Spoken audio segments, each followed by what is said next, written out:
Obviously, you said that from doing the course, it's given you the confidence, I guess, to ask those more probing questions to your stakeholders.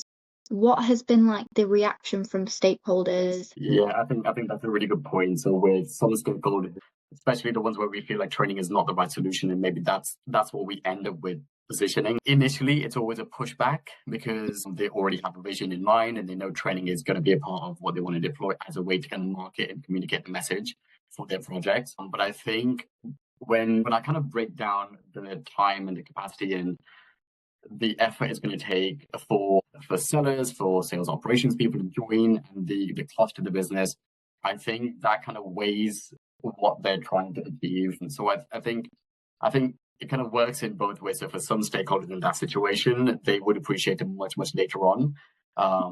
Whereas others who maybe have, like the example I showed earlier, didn't necessarily have a project like this launched in the company. So this is a brand new tool. And I suppose by asking those probing questions, it allowed us to really refine the metrics that we wanted to use and evaluate the program as a whole. And it also allowed like the stakeholders to kind of feed into what are the best ways to measure adoption, what kind of metrics should we be looking out for? Is it just awareness? Maybe we should be looking for things to measure the fact that this is adding value, and it's a way to kind of showcase what we can produce is having kind of benefit to the business as a whole aligned with our kind of organizational strategies.